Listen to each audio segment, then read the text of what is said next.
Hi, and welcome. You're listening to the X22 Report. My name is Dave, and this is episode 856, and today's date is December 31st, 2015, and the title of the episode is The Current Economic Collapse News Brief.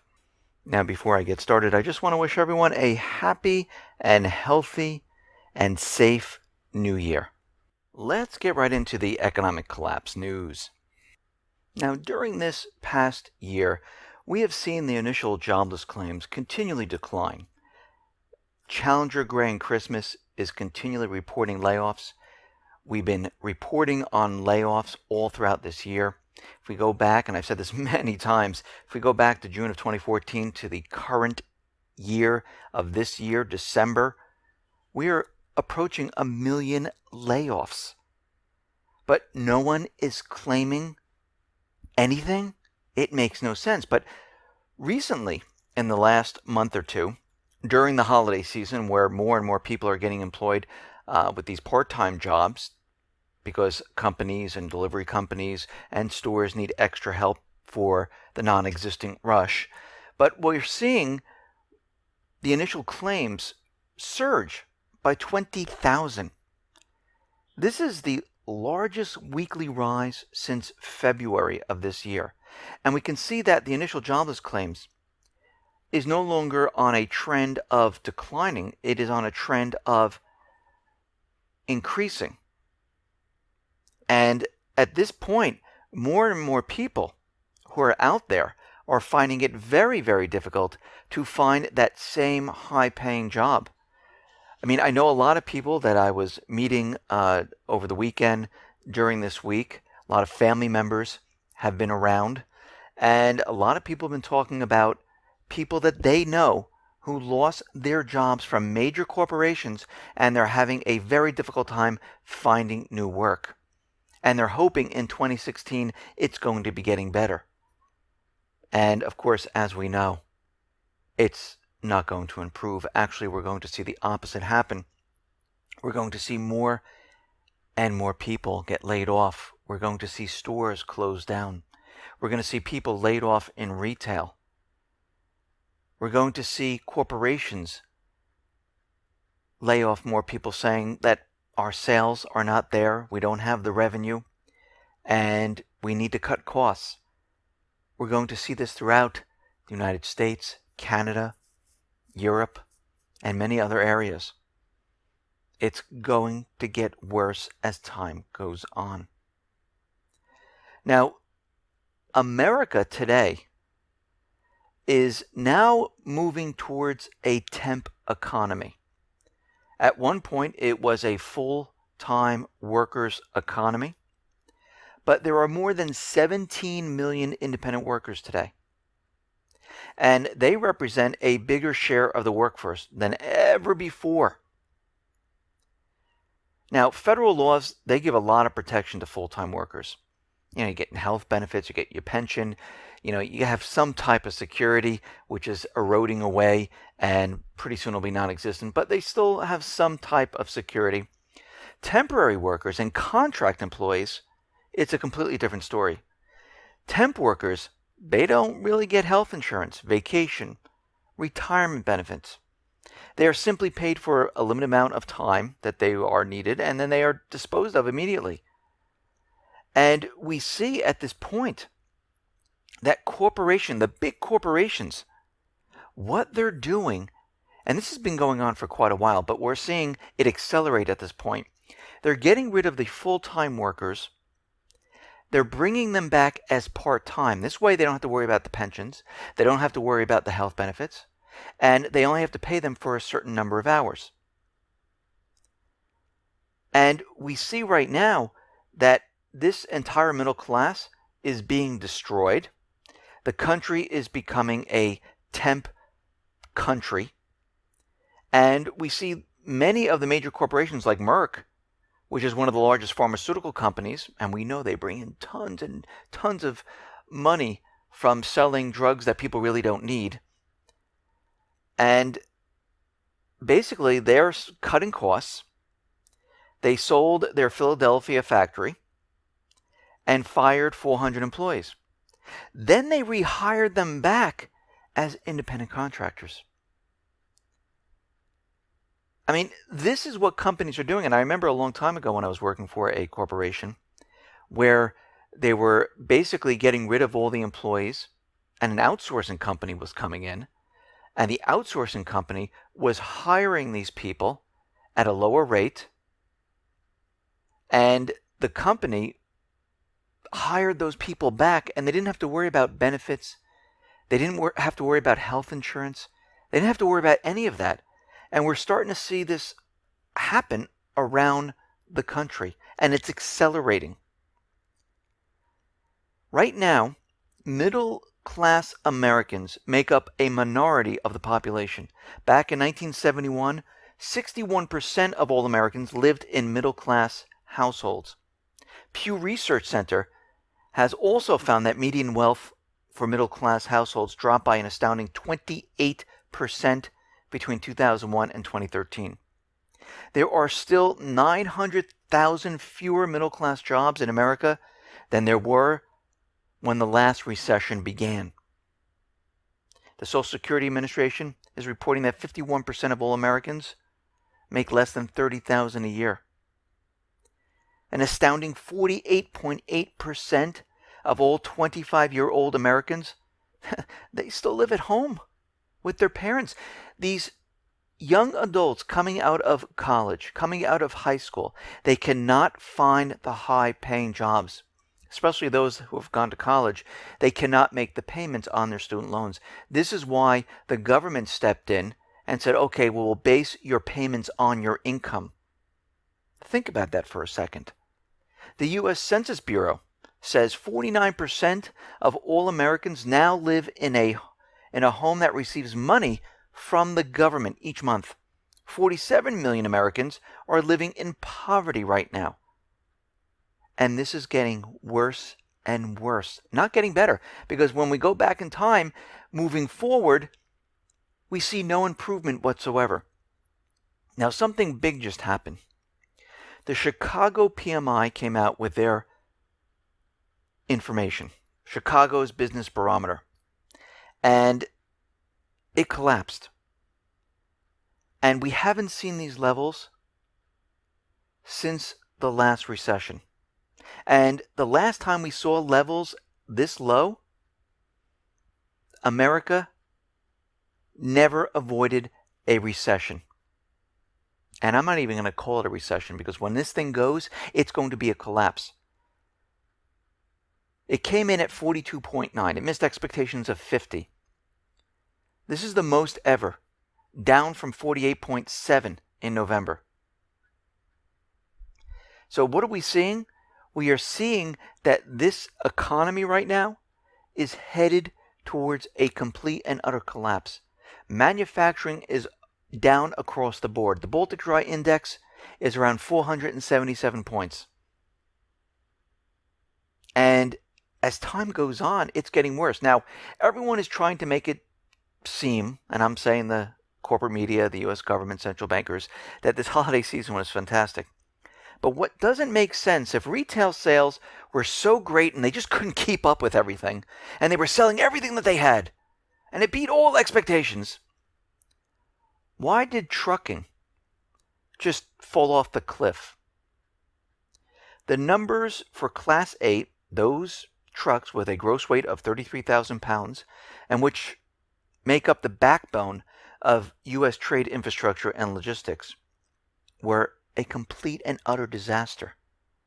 Class 8 orders of 16,600 were below our channel check based of 22 to 25,000 expectation, which is a 59% year-on-year drop, 36% from October. This was the weakest order month on a seasonally adjusted basis since August of 2010. Think about this. I mean, the deliveries on the trucks have fallen. This is telling us something. November orders are the weakest since 2009 and was a complete and utter disappointment. All of the OEMs except one experience usually low orders for the month. Morgan Stanley is out there with the latest truck stop freight transportation update, and they're saying the picture is not pretty whatsoever. We see out in Europe, and I mentioned this yesterday, Portugal, one of their banks is failing. Hungary, one of their banks is failing, and we're going to see this spread. I wonder if this is why they want the bail-in documents all ready to go on January 1st, 2016. Because we're starting to see a lot of banks, and they're starting to fail across Europe. And it will spread to Canada, to the United States, and Australia, and many other countries. Out in Ukraine, we see Ukraine is already using propaganda to blame Russia. They're saying that Russia cyber-attacked its power grid and knocked out the energy, and it's been dead since Thursday in one of their areas. Now, why would Russia do this? Why would they go ahead and cyber-attack Ukraine? What would they gain from this? Absolutely nothing. I mean, they implemented the Minsk II ceasefire agreement.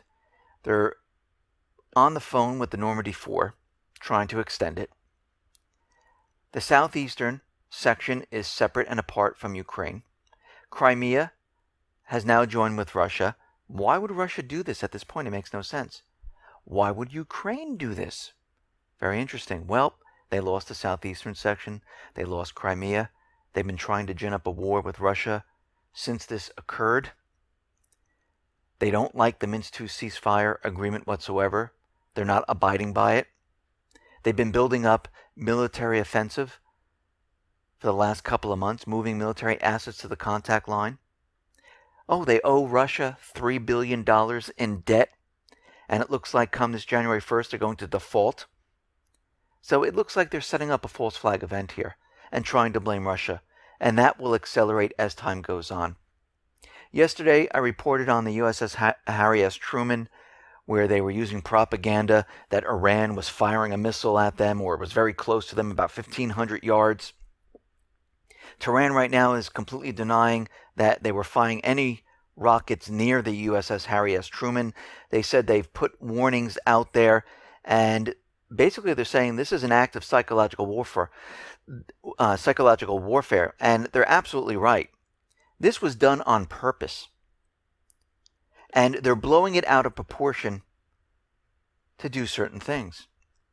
And we might see their new narrative. And it's starting to look like their new narrative is to go directly to the prize, and that's Iran. Even though they came up with the P5+1 peace talks on nuclear power and nuclear weapons, that's meaningless because that's not what it was about.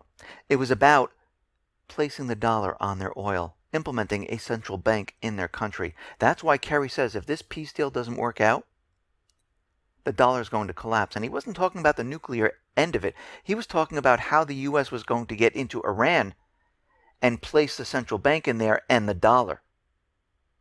And we're starting to see that Iran is making deals with Russia bypassing the dollar, and they're starting to realize that this deal is not going to work. Iran is not going to do what they want. So what are they going to do?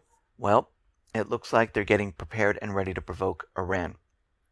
And what's very interesting, in the Wall Street Journal, the following sentence doesn't even make sense. The Obama administration is preparing to impose its first financial sanctions on Iran since it forged a landmark nuclear agreement in July. Well, the whole purpose of the landmark nuclear agreement was to remove the sanctions. And the countries came to an agreement. So why are they placing more sanctions on Iran? Because it had nothing to do with nuclear. We knew eventually they were going to go into Syria, basically put in a puppet government, build a pipeline into Europe through Syria, put the dollar on Syria's oil, and then eventually go into Iran. And it looks like at this point, they are pushing towards going for the prize, and that is Iran, because their backs are against the wall. What other alternative do they have at this point? The dollar is collapsing. The economy, the private Western central bank economies are collapsing. Russia is in Syria. They know there's no way to beat Russia. They can't get Assad. This UN security peace deal that they're putting together will not work because the people will vote for Assad, and this will not help the United States. So the warmongers are thinking up a new plan. And it's starting to evolve. And we'll see it continually evolve into 2016. So the U.S. is going to place sanctions on 12 different companies in Iran over this ballistic missile program. But Iran is saying, listen, we have every right to defend ourselves. Wait, isn't that what the United States always says? Absolutely. We are creating these missiles, and these missiles that we're designing, they do not carry nuclear weapons. So all of what the United States is doing is basically provoking us. That's what they're doing at this point. So they're provoking Iran. They place sanctions on companies in North Korea that are working with Iran. And they're bringing all the players together now. North Korea, Iran, Syria, Russia, China, all together for this next war. Now, Obama is considering bringing in ground troops into Libya. Well, he's not going to call them ground troops. They're going to be advisors, special teams, which means ground troops, because that's what it really means. So they're planning on bombing runs. France, Italy, Egypt, United States, England. And now we see they're planning on bringing in advisors to help the new unified government. Isn't this the same thing they did in Iraq?